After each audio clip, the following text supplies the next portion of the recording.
Hi class. The purpose of this short video is to hit some of the highlights of your instructions for the thank you letter to the stakeholder. And this thank you letter is going to be the last communication, potentially, at least as far as this, the bounds of this term and the graded communications are concerned, with your stakeholder for your project. So this stakeholder thank you letter is important for a few reasons. Primarily, you're leaving a last impression, and potentially you're also opening a door for the future for more communications if you hope to work with your stakeholder or to receive potentially a some kind of recommendation, for example, from your stakeholder. So one of the most important points that I really want to make and that we really want to make in terms of what we're looking for in your stakeholder thank you letters is a genuine gratitude. It's really important that this letter comes from you. So we have less explanation here of the content that should be in the letter, because really the thank you letter is an expression of your gratitude. And so however you choose to do that in the most genuine way possible is going to be the most effective expression of gratitude. Just as a basic suggestion of the types of things you should include, we would expect to see you mention your key achievements in the thank you letter. A simplified overview, right? What are you most proud of? And connected with that, how did your stakeholder play a role in those achievements? In order to thank your stakeholder, you're explaining what your stakeholder has done to make sure that the project was successful and that you were successful in your careers for the future as well. So that expression of gratitude attached to support and achievements, and then also as a conclusion, wrapping up the project. But all endings are also beginnings, right? So as a conclusion, you're also potentially opening some doors for any kind of hopes that you have for the future, either just to let your stakeholder know about your plans, but also potentially to let your stakeholder know that you'll be contacting them again about a recommendation, for example. So as far as the format goes, you're going to need to create a file, either as a doc or a PDF, in a professional letter format. So that means there should be a heading and a greeting, and we'll post some examples of professional letters on Canvas just for you to read and see some examples of what that heading should look like. It should be professionally formatted, and then it should be single-spaced and no more than one page. Of course, your audience is a stakeholder, and the purpose is to thank the stakeholder, review the achievement, and leave an impression, and maybe think about opportunities for the future.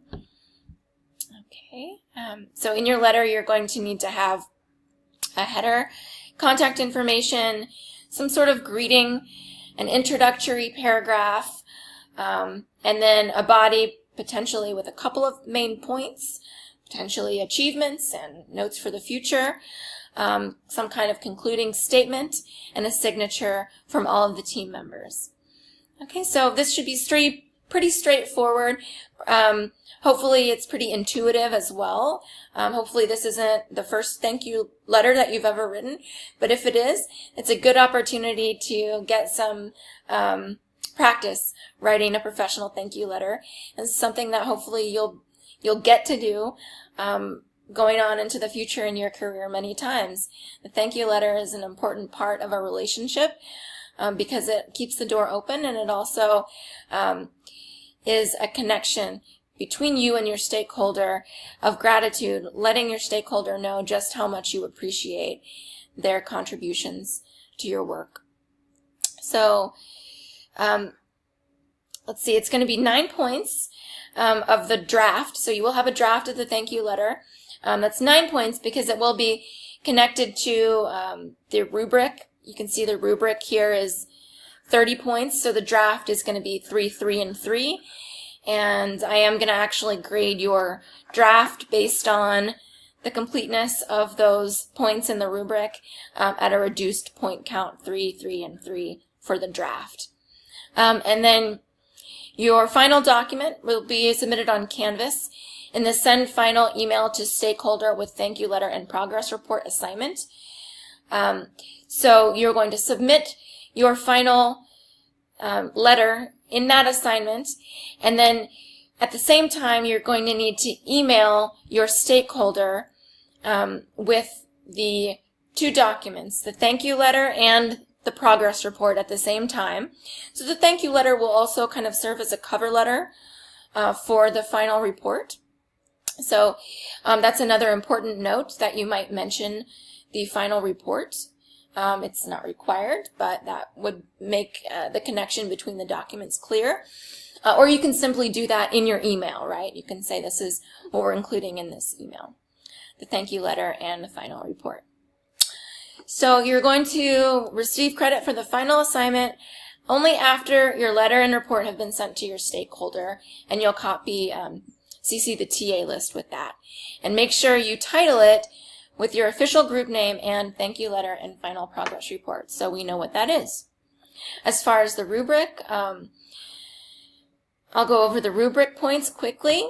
So it has to be sent. That's a yes or no. If it's not sent to the stakeholder, it's not going to be effective as a communication, right? So didn't send it. What else? So also the audience, purpose, and organization should be explained. How well does the document meet the expectations of the audience? This stuff isn't new again, but again, you're focusing it within the frameworks of the specific document, the letter. Is it clearly stated what the purpose of the document is? And is the document ordered clearly in paragraphs? It's a more informal type of document, but it should still be well organized, and it should still be using formal professional language. In addition, we're looking for a sincere expression of gratitude. And if you would like some help with thinking of how to do this, please come into my office hours, or ask anytime, and we can work through it together. But this is something that's going to be really important that your stakeholder understands, is that you're sincerely appreciative. And then also there should be professionalism in the letter, as always, especially as the last communication potentially that you're going to have, ending roundly with professional communications from start to finish is a good rule. Okay, that's all of the highlights I have for you on this assignment right now. Again, please be sure to ask questions as you have them. My door is always open, so come on in and we can work on your draft if you like. Thanks a lot. Bye.